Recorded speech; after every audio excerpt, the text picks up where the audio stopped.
The Zoroth were a species that prided themselves on their technological advancements and aesthetic sensibilities. Their civilization had reached heights that few in the galaxy could rival, and nowhere was this more evident than in their starships. These vessels were masterpieces of design, sleek and symmetrical, embodying the Zoroth's belief that form and function must coexist in perfect harmony. To the Zoroth, their ships were not just tools of war but symbols of their cultural superiority, reflecting their meticulous attention to detail and their disdain for anything less than perfection. For centuries, the Zoroth had traveled the galaxy, encountering numerous species and, when necessary, asserting their dominance through both diplomacy and force.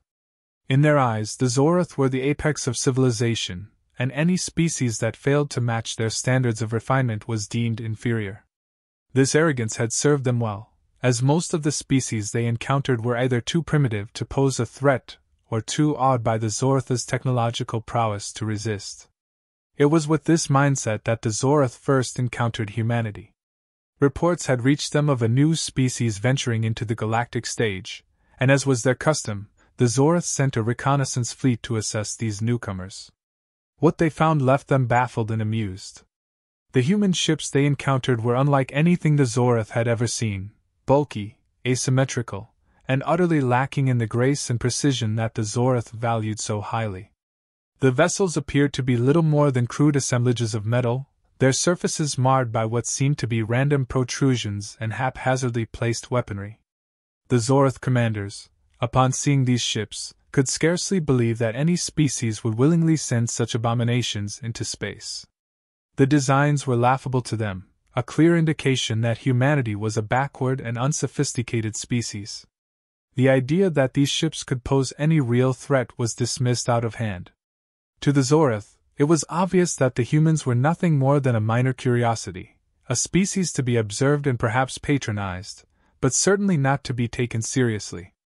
In the Zoroth's grand halls, where their leaders convened, the discovery of these human ships became a topic of mockery. Military strategists and engineers alike laughed at the absurdity of the designs, pointing out flaws that seemed glaringly obvious to them. How could a species that produced such inelegant and inefficient ships hope to survive in a galaxy ruled by the likes of the Zoroth? The consensus was clear: humanity was no threat. Their ships were the physical manifestation of their inferiority, and any encounter with the Zoroth would surely end in a swift and decisive victory. This arrogance led the Zoroth to underestimate humanity in a way they had never done before. Confident in their superiority, they saw an opportunity to assert their dominance with minimal effort. A skirmish was proposed, not out of necessity, but as a way to demonstrate the Zoroth's power and perhaps teach the humans a lesson in the process. It was decided that a small contingent of Zoroth ships would engage the human vessels, more as an exercise than a true battle. The outcome, they believed, was already assured. As the Zoroth fleet moved to intercept the human ships, the commanders were certain of their success. They viewed the upcoming engagement as little more than a formality, a chance to display the might of their beautifully crafted warships against what they considered little more than space junk. The idea that these crude human vessels could withstand even a single volley from the Zoroth's advanced weaponry was inconceivable. This initial dismissal of humanity was a reflection of the Zoroth's deep-seated belief in their own superiority. They had encountered many species over the millennia, and in their experience, a species' technology was a direct reflection of its worth. The Zoroth had never faced an opponent who did not share their values of precision and aesthetics, and as a result, they were unprepared for the reality that awaited them. The stage was set for a conflict that would challenge everything the Zoroth believed about themselves and the galaxy. But at this moment, they were blissfully unaware of the storm they were about to unleash. As the Zoroth ships approached their targets, the commanders gave their orders with an air of casual confidence. The humans, they believed, would soon learn the price of their inferiority, and the Zoroth would add another easy victory to their long list of conquests. But as the first shots were fired, it would soon become clear that this encounter was not going to unfold as the Zoroth had so confidently predicted. The humans, with their stupid ships, were about to teach the Zoroth a lesson in humility that they would never forget. The Zorth fleet moved in with the precision and confidence that had characterized all their previous conquests. Their sleek ships cut through space like blades, weapons primed and ready to deliver what they believed would be a swift and overwhelming strike. The human vessels, in contrast, appeared as clumsy and disorganized, scattered across the battlefield in a formation that made little sense to the Zorth commanders. As the Zorth initiated their attack, they did so with the certainty that this battle would be over before it even truly began. The first volley of fire from the Zorth ships was a spectacle of technological superiority, energy beams and plasma bolts designed to annihilate their targets in seconds. The Zorth had seen countless battles end with this very maneuver, where their enemies' ships were reduced to debris floating in space with barely a shot fired in return. They expected nothing less this time, confident that these human ships would crumble under the might of their advanced weaponry. But as the initial barrage struck the human fleet, something unexpected happened. Instead of disintegrating under the assault, the human ships absorbed the damage, their modular construction allowing them to reconfigure and adapt almost immediately. Hulls that should have been torn apart seemed to buckle and then reinforce themselves, redirecting energy away from critical systems. The Zorth watched in growing disbelief as the human vessels, though battered, held their positions and began to return fire. The human counterattack was anything but conventional. Instead of the orderly, predictable patterns the Zorth were accustomed to, the human ships employed a chaotic array of tactics that seemed to defy logic. They used their own damage as a weapon, launching debris and fragments at the Zorth ships to obscure sensors and create confusion. Their movements were erratic, making it difficult for the Zorth to lock onto them with precision. It was as if the humans had embraced the very chaos that the Zorth had always sought to eliminate from their designs. As the battle unfolded, the Zorth began to realize that they were facing something far more formidable than they had anticipated. The human ships, with their crude and seemingly primitive designs, were proving to be far more resilient and adaptable than anything the Zorth had ever encountered. What they had initially dismissed as flaws, the modular components, the redundant systems, the unorthodox weapon placements, were now revealing themselves as strengths in the heat of battle. Every time the Zorth believed they had gained the upper hand, the human ships would adapt, reconfiguring their systems, redistributing power, and launching unpredictable countermeasures. The modular construction of the human vessels allowed them to compartmentalize damage, sealing off affected sections and continuing to fight with undiminished ferocity. What should have been a crippling blow to any other fleet was little more than a temporary setback for the humans, who seemed to thrive in the very chaos that the Zorth had always sought to avoid. The Zorth commanders, who had begun the engagement with such arrogance, were now grappling with an unsettling reality. They were facing an opponent that didn't play by the rules they had come to expect, one that didn't crumble under the weight of superior firepower but instead adapted and countered with an ingenuity that was both surprising and terrifying. For the first time in centuries, the Zorth found themselves on the back foot, their carefully orchestrated attack faltering in the face of a defense that was as unconventional as it was effective. As the battle dragged on, the Zorth began to suffer losses that they had never anticipated. Their ships, designed for precision and efficiency, were ill-suited to the kind of drawn-out, chaotic engagement that the humans seemed to relish. Systems that had been optimized for speed and agility were overwhelmed by the sheer unpredictability of the human tactics.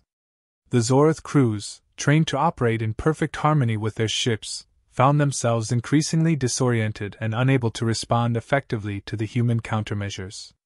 What had started as a minor skirmish was quickly turning into a nightmare for the Zorth.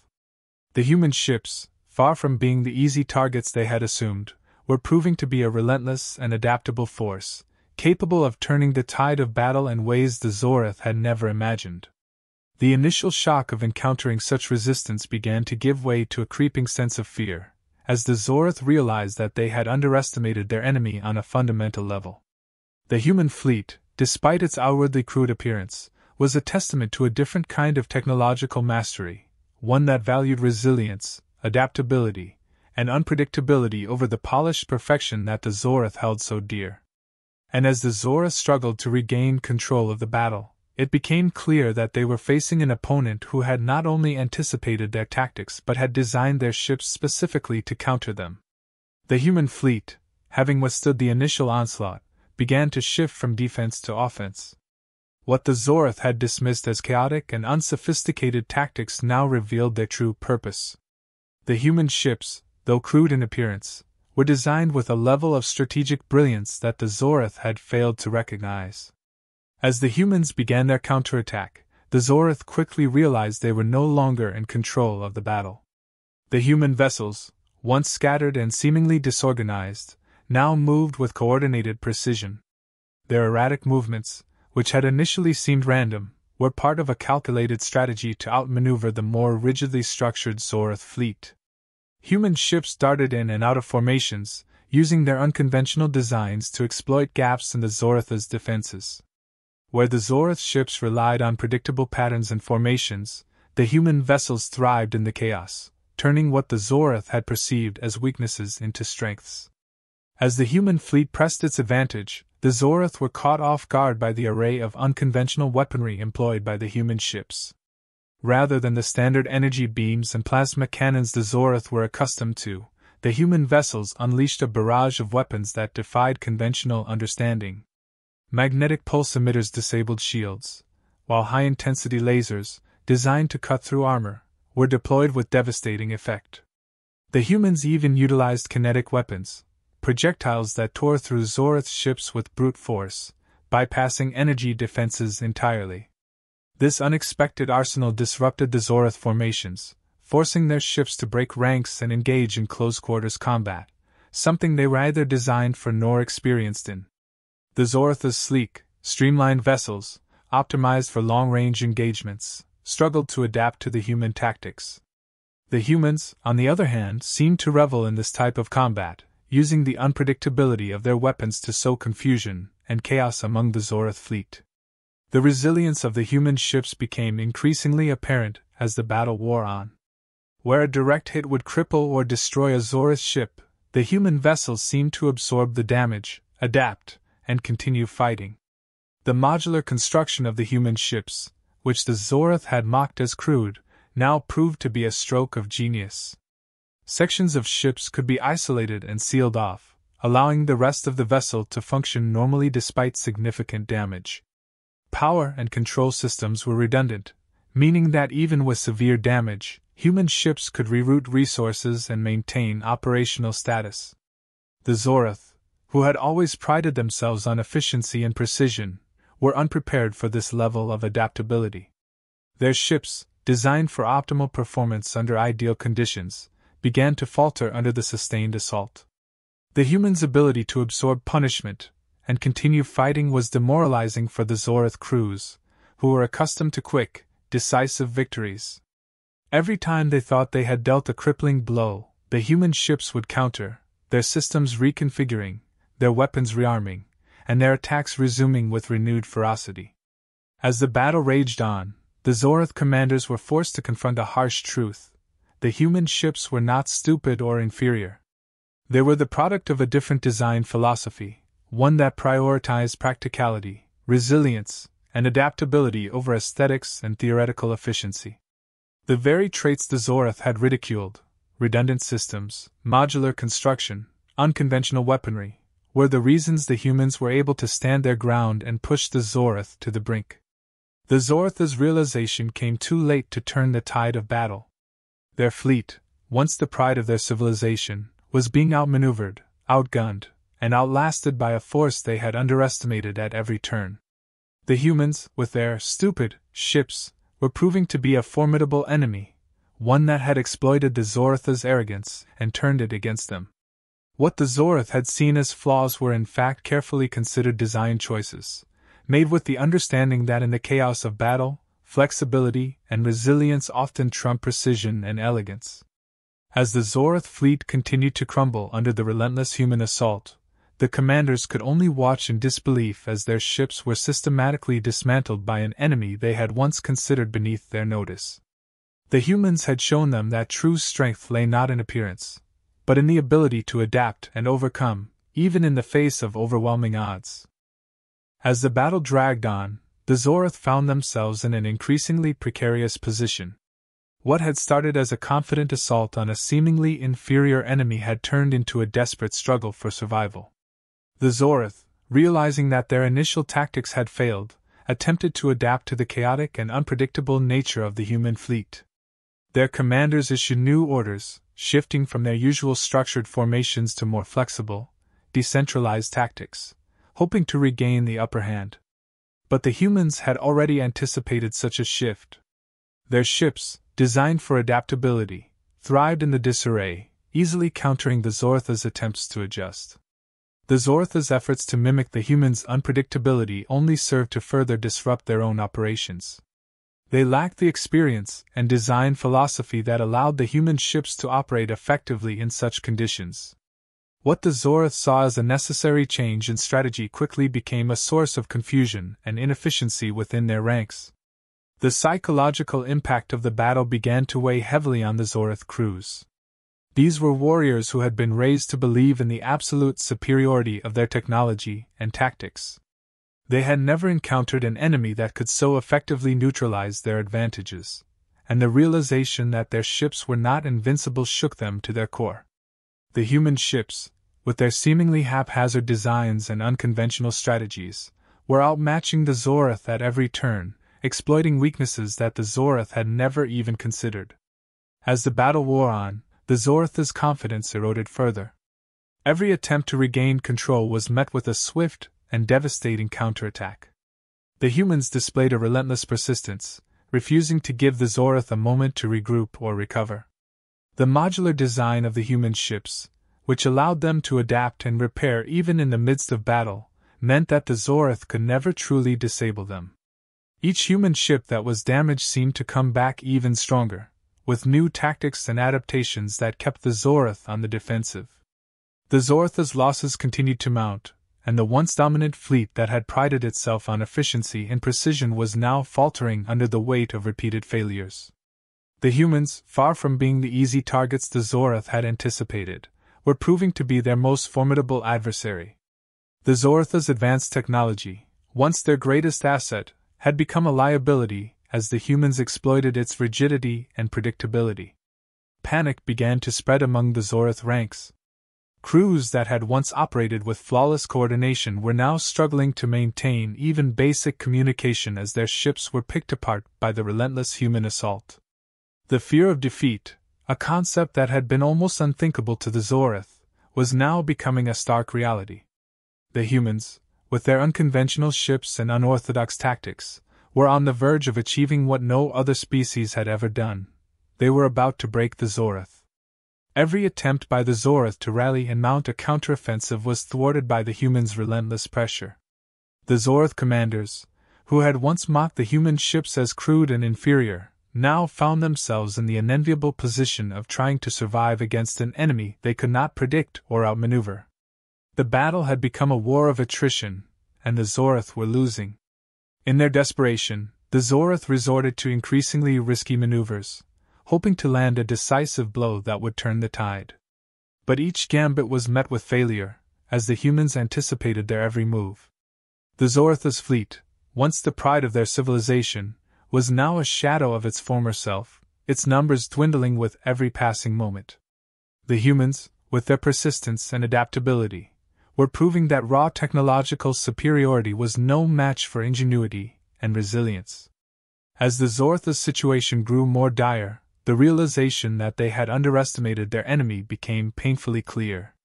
The humans, who they had dismissed as insignificant, had not only survived but were on the verge of victory. The Zoroth had entered the battle with confidence and arrogance, believing that their superiority was unquestionable. But now, facing the collapse of their fleet, they were forced to confront the possibility of defeat at the hands of what they had once considered a backward species. The moment of reckoning arrived as the human fleet executed a well-coordinated final assault on the Zoroth's command ship. The Zoroth, now in disarray and struggling to maintain their defensive lines, found themselves facing an enemy that had systematically dismantled their once formidable fleet. The human ships, with their unorthodox designs and relentless tactics, closed in on the Zoroth's central vessel, the symbol of their command and control. The attack was swift and precise, a culmination of everything the humans had demonstrated throughout the battle: adaptability, resilience, and a willingness to exploit every opportunity. The Zorath command ship, despite its advanced defenses, could not withstand the concentrated firepower directed at it. The humans, having learned from every engagement, targeted key systems with devastating accuracy.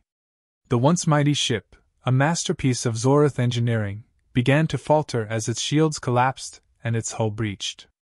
The Zorath, who had once believed their technology was invincible, now watched in stunned disbelief as their flagship was crippled before their eyes. The command ship, the heart of their fleet, was lost, and with it, the last vestiges of the Zorath's hopes for victory. The order to retreat came swiftly, but it was laced with the bitter taste of defeat. The Zorath fleet, now leaderless and demoralized, began to withdraw from the battlefield, leaving behind the wreckage of their once proud armada. The humans, having achieved a decisive victory, did not pursue. The battle was over, and the Zorath had been thoroughly defeated. In the aftermath of the battle, as the Zorath ships limped away to regroup and assess their losses, the surviving commanders were left to reflect on the events that had transpired. It was a humbling experience, one that forced them to confront the harsh reality of their failure.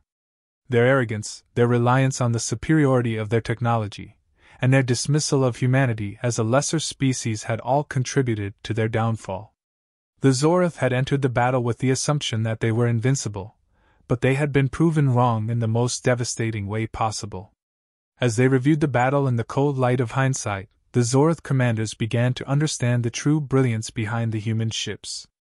What they had perceived as crude and stupid designs were, in fact, the result of a different kind of ingenuity, one that prioritized function over form, resilience over elegance, and adaptability over rigidity. The humans had taken every weakness the Zorath had identified and turned it into a strength, outmaneuvering and outthinking their opponents at every turn. It was a lesson the Zorath had learned too late, but it was one they would not forget. In the days that followed, a newfound respect for humanity began to take root among the Zorath. They had been humbled, not by brute force, but by a species that had shown them the true meaning of ingenuity and resourcefulness. The humans, with their unassuming ships and unorthodox tactics, had accomplished what few in the galaxy had ever done. They had defeated the Zorath, not just in battle, but in the realm of strategy and innovation. The Zorath, who had once seen themselves as the apex of technological and cultural advancement, now recognized that they had much to learn from the very species they had once dismissed. This defeat, while painful, also served as a turning point for the Zorath. They began to reassess their approach to warfare, to technology, and to their interactions with other species. The humans had shown them that true strength lay not in appearances or assumptions, but in the ability to adapt, to innovate, and to see beyond the surface. The Zorath, once so proud and confident, now approached the galaxy with a newfound humility and an openness to the lessons they had learned at the hands of the humans. As word of the battle spread across the galaxy, other species took note of what had transpired. The balance of power had shifted, and the humans, who had once been an afterthought in the minds of the galaxy's great powers, were now seen in a new light. Their victory over the Zorath sent shockwaves through the galactic community, prompting many to reconsider their own assumptions about humanity. The humans, with their stupid ships, had proven themselves to be a force to be reckoned with, capable of outthinking and outmaneuvering even the most advanced civilizations.